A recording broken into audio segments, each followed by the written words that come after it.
नमस्कार, मैं हूं शशि। आइए झारखंड की टॉप 25 प्रमुख खबर जानते हैं। झारखंड मौसम। रांची समेत कई जिलों में आंधी, बारिश, ओले गिरे। राज्य भर के मौसम में बदलाव का दौर जारी है, जो और 4 दिन तक बना रहेगा। मंगलवार को भी रांची, गुमला समेत कई जिलों में आंधी के साथ बारिश हुई है। कुछ इलाकों में ओले भी गिरे हैं। इससे सब्जियों और फसलों को काफ़ी क्षति पहुंची। गुमला के भरनो प्रखंड में करीब 45 मिनट तक तेज बारिश के साथ ओलावृष्टि हुई है।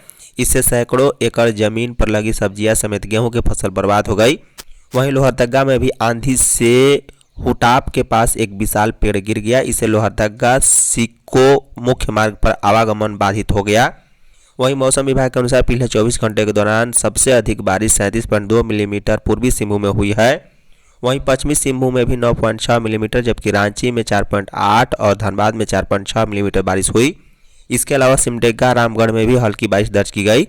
मौसम विभाग रांची के वैज्ञानिक अभिषेक आनंद ने बताया है कि आने वाले दिनों में अधिकतम पारा में 3 डिग्री तक गिरावट के आसार हैं। झारखंड राज्य पुलिस खेलकूद शुरू। झारखंड राज्य पुलिस खेलकूद प्रतियोगिता मंगलवार को डोरांडा के जैप 1 मैदान में आरंभ हुआ है। प्रतियोगिता का उद्घाटन झारखंड के डीजीपी तदासा मिश्रा ने किया। उन्होंने अपने संबोधन में खिलाड़ियों का हौसला बढ़ाया और कहा है कि झारखंड पुलिस विभाग हमेशा खिलाड़ियों को आगे बढ़ाने का काम किया है और आगे भी खिलाड़ियों को हर संभव मदद किया जाएगा। इस प्रतियोगिता में 26 खेलों का आयोजन किया जा रहा है। उद्घाटन समारोह के स्वागत भाषण पर पुलिस महानिदेशक जैप प्रिया दुबे और धन्यवाद ज्ञापन पुलिस उप महानिरीक्षक जैप एस कार्तिक ने किया है। प्रतियोगिता में कुल 923 खिलाड़ी और प्रशिक्षक भाग ले रहे हैं। उद्घाटन समारोह के उपरांत athletics, football, basketball, volleyball, handball, yoga, kabaddi, hockey समेत विभिन्न खेलों का आयोजन हुआ है। एलपीजी गैस उपभोक्ताओं के लिए ई-केवाईसी जरूरी। पेट्रोलियम और प्राकृतिक गैस मंत्रालय ने मंगलवार को कहा है कि एलपीजी गैस उपभोक्ताओं के लिए आधार आधारित ई-केवाईसी पहचान सत्यापन जरूरी है, लेकिन यह नियम केवल उन्हीं ग्राहकों पर लागू होगा जिन्होंने अब तक ई-केवाईसी नहीं कराया है। सोशल मीडिया पर फैले भ्रम के बाद मंत्रालय ने स्पष्टीकरण जारी किया है। मंत्रालय ने सोशल मीडिया मंच एक्स पर कहा है कि कुछ खबरों में बताया जा रहा है कि सभी एलपीजी ग्राहकों को आधार ई-केवाईसी करानी होगी। इसके बिना गैस सिलेंडर नहीं मिलेगा, जिसे लेकर लोगों में हड़बड़ी फैल गई है। मंत्रालय ने साफ किया है कि यह कोई नया नियम नहीं है, यह पहले से लागू प्रक्रिया का ही हिस्सा है। यह नियम सिर्फ उन्हीं उपभोक्ताओं के लिए जरूरी है जिन्होंने अब तक यह प्रक्रिया पूरी नहीं की है। जिन लोगों ने पहले ही सत्यापन कर लिया है उन्हें दोबारा करने की ज़रूरत नहीं है। इसलिए जो ग्राहक सब्सिडी का लाभ लेना चाहते हैं उन्हें ई-केवाईसी जरूरी है। जेटेट अभ्यर्थियों पर लाठीचार्ज दुर्भाग्यपूर्ण। बाबूलाल मरांडी। नेता प्रतिपक्ष बाबूलाल मरांडी ने जेटेट अभ्यर्थियों पर लाठीचार्ज का मुद्दा विधानसभा में जोरदार तरीके से उठाया। उन्होंने कहा है कि झारखंड पात्रता परीक्षा की मांग को लेकर शांतिपूर्ण प्रदर्शन कर रहे छात्रों पर लाठीचार्ज किया गया, जो बेहद ही दुर्भाग्यपूर्ण है। उन्होंने कहा है कि जब सरकार समय पर परीक्षा आयोजित नहीं करेगी तो युवा सड़क पर उतरेंगे ही। उन्होंने पूछा है कि आखिर कब तक सरकार पिछली सरकार को दोष देती रहेगी। उन्होंने कहा है कि पिछले 6 वर्षों से राज्य में यही सरकार है, फिर भी व्यवस्था में सुधार नहीं हुआ।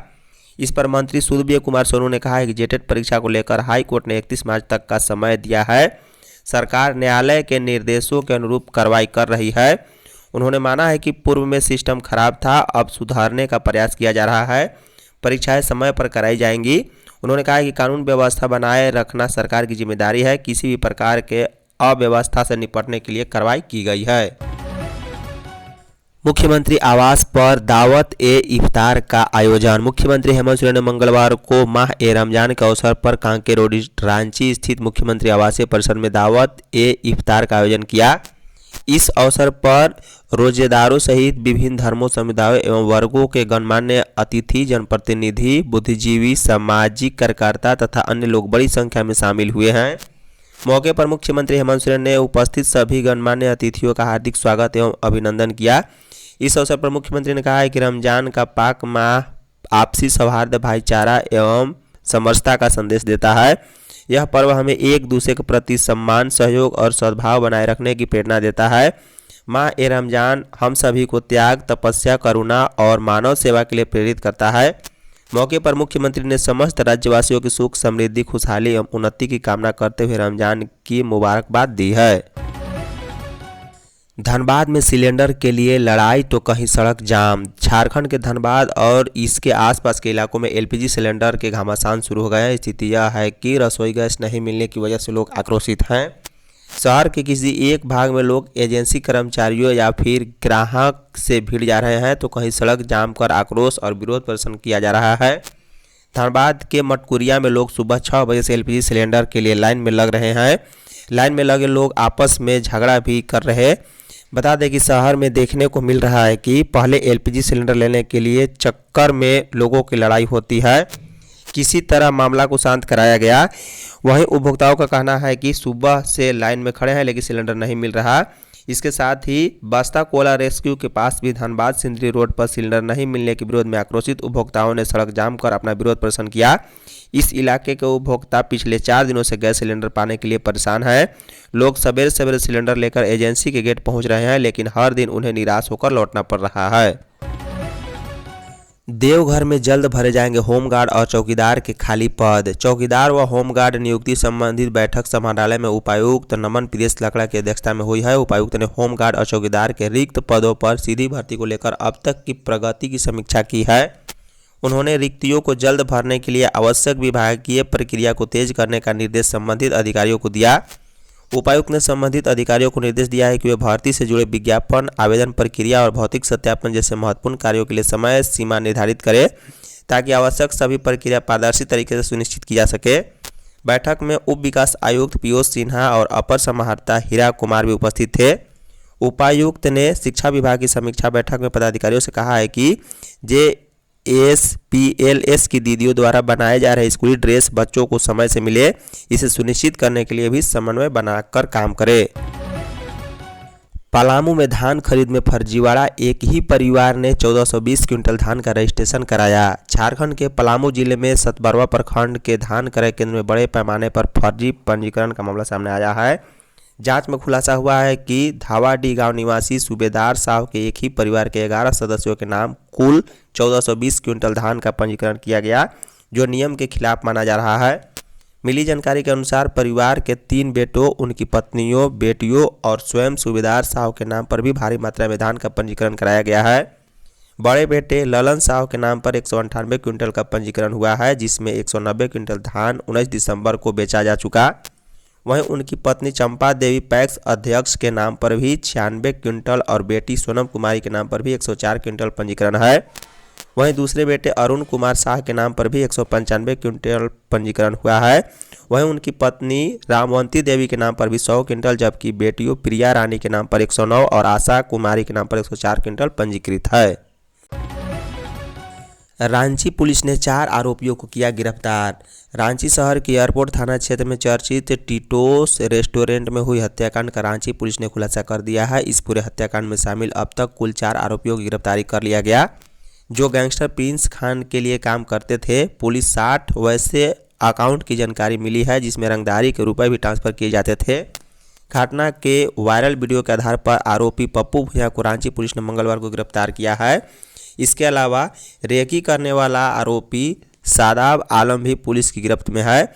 इसके अलावा 7 मार्च को रांची और धनबाद पुलिस की संयुक्त कार्रवाई हुई थी।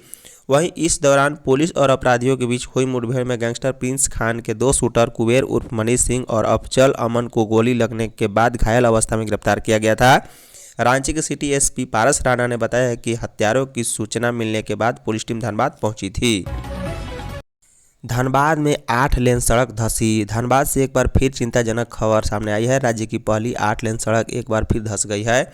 झारखंड मोड़ स्थित क्रेशर के समीप सर्विस रोड का एक हिस्सा अचानक धंस गया और वहां खतरनाक गड्ढा बन गया। इससे 8 लेन सड़क निर्माण की गुणवत्ता सवालों के घेरे में आ गई है।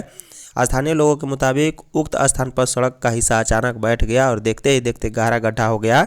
वहां से गुजरने वाले खतरे से खाली नहीं हैं। लोगों में डर का माहौल है। जानकारी के अनुसार घटना के पीछे भूमिगत पाइपलाइन के टूटने या लीकेज की आशंका जताई जा रही है।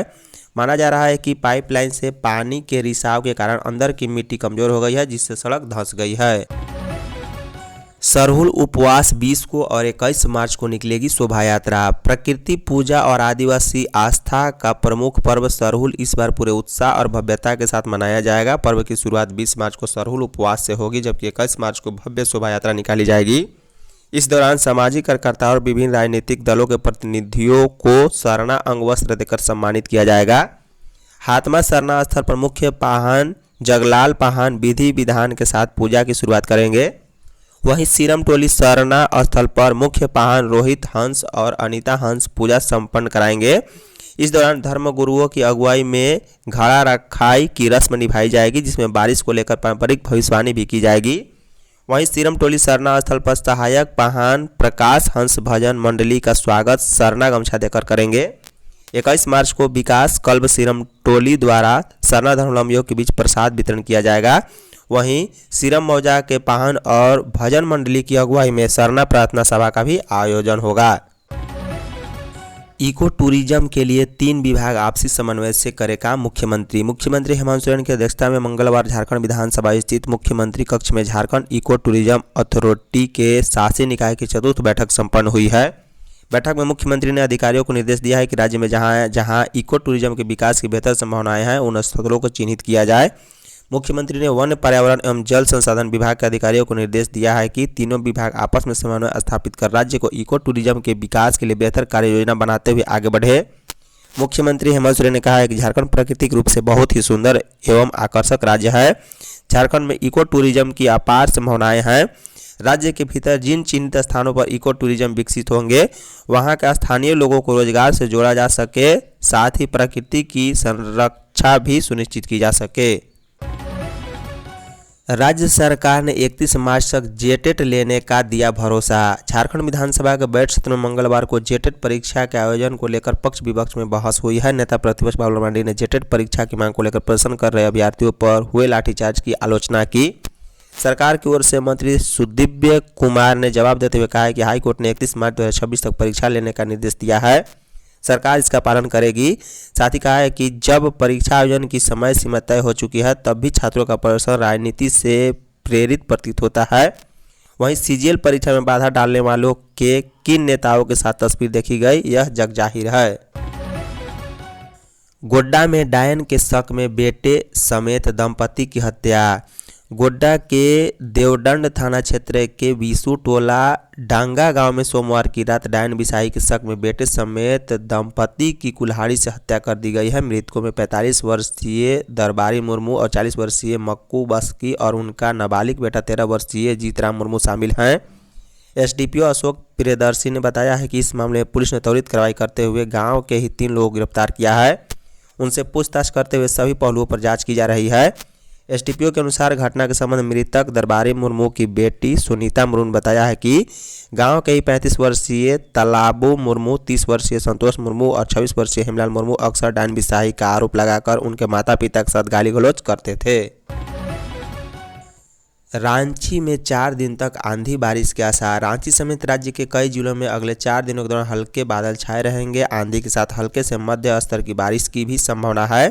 कहीं कहीं वज्रपात की भी आशंका है, इसे लेकर येलो अलर्ट जारी किया गया है। मौसम विभाग के अनुसार बादल बारिश के कारण अधिकतम तापमान में 2 से 3 डिग्री की गिरावट के आसार हैं। इधर बारिश और ओले गिरने से 24 घंटे के दौरान रांची समेत अन्य जिलों में अधिकतम तापमान में 1 डिग्री गिरावट दर्ज की गई। बादल छाए रहने से न्यूनतम तापमान सामान्य से 2 से 4 डिग्री तक अधिक रहा। वहीं रांची का अधिकतम तापमान 32.2 और न्यूनतम 19.2 रिकॉर्ड किया गया। मौसम विभाग के अनुसार उत्तर प्रदेश और आसपास में साइक्लोनिक सर्कुलेशन बनने से बादल छाए रहने का अनुमान है। धन्यवाद।